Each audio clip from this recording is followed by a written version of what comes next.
Well, we don't know what's happened in Sodom and Gomorrah, but we know that God's got wind of it and that that's not good. And we know that sin means to miss the mark. And so we know that whatever has happened in Sodom and Gomorrah means that something about the natural ethical order of things has been seriously violated.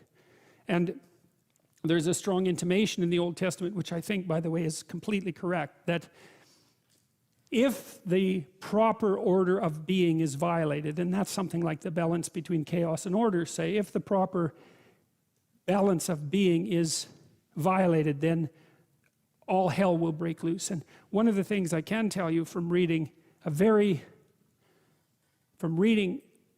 comprehensive set of myths from around the world is that that's a conclusion that human beings have come to everywhere. Stay on the goddamn path and be careful, because if you start to mess around and you deviate, especially if you know that you're deviating, things are not going to go well for you. And that idea is everywhere. And I think it's right. I think the idea is right, because there aren't that many ways of doing things right, and there's a lot of ways of doing things wrong.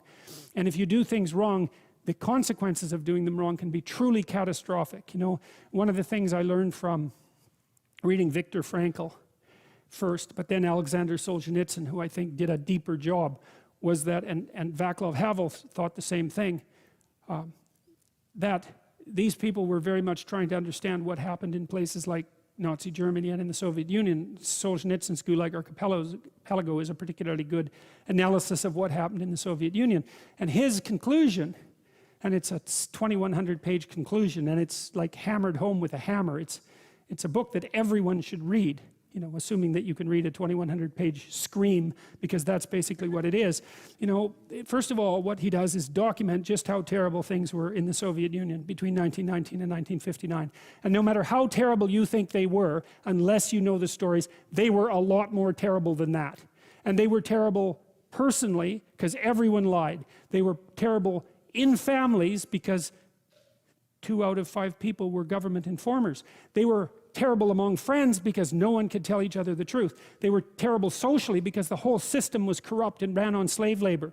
And they were terrible philosophically, because the doctrine of man upon which the state was founded was hopeless and nihilistic. And they were murderous, destructive, and genocidal. It's like they got it wrong at every single level of analysis simultaneously. And the question is, why? And Solzhenitsyn's answer, and to some degree Viktor Frankl's answer as well, and Václav Havel, and I would say also Nelson Mandela and Gandhi, they all ended up in the same conceptual sphere. And the answer was because individual people lived crooked lives. Because individual people swallowed lies and spoke them and didn't stand up for the truth. And the corruption that spread from each individual pulled the entire state mechanism into that corruption and made everything into hell. You know, there are other theories. Obedience, right? That's kind of the Milgram idea from that it's easy to make human beings obedient to people in authority. And I've explored that idea quite a bit with regards to what happened, for example, in the Nazi concentration camps. And yes, you can set circumstances up so that people are likely to be obedient to orders that are pathological. There's no doubt about that. And yes, sometimes that's indicative of the weakness of their character, but that's not the issue. And the idea that what happened in Nazi Germany was because a population of good people listened to a tiny minority of bad people, that's really not a good theory. The Nazi ethos was there at every single level of the social organization, right? Right from the familial, all the way up to the leadership. It was the same thing all the way up and all the way down. And the same thing in the Soviet Union. And so, well, so if you miss the mark, which is apparently what the people of Sodom and Gomorrah did, their sin was grievous, then they risked destruction. And I just cannot see how, after the 20th century, anybody with any sense could possibly not see that as true. And I think that there's a line in the Old Testament, you know, that the fear of God is the beginning of wisdom. And I can tell you one of the things that frightened me badly was the realization from reading Solzhenitsyn and a variety of other things that I was reading at the same time, that Dostoevsky as well, because he makes the same point. He said that a human being is not only responsible for everything they do, but for everything that everyone else does. Now, you know, that's crazy, and he was an epileptic and a mystic, and that's a crazy thing to say. But it's also, there's something about it that's true, because if you were better, the people around you would be less worse than they are. And if you were good enough, you don't know how much better the people around you would be.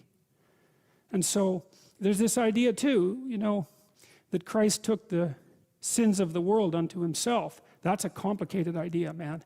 I wrestled with that one for a very long time, but I think I figured out, at least in part, what it means. It meant that it's something like the realization of complete humanity.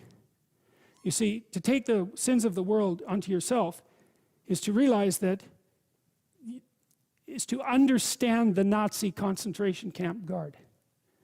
Because that person is human, and so are you. And so if you can't see you in that, then you don't know who you are.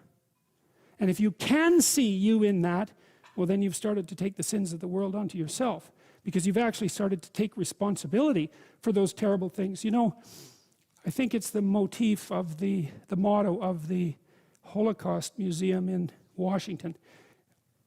We must never forget. That's close. And I think, well, you can't forget. You can't remember what you don't understand. You will forget what you don't understand. And the question is, well, what are you supposed to remember about the Holocaust? It was a historical event, that 6 million people died. That's not what's to remember. What's to remember is that's what people can do. And you're one of them. And if you don't understand that you could do that, then you don't know who you are.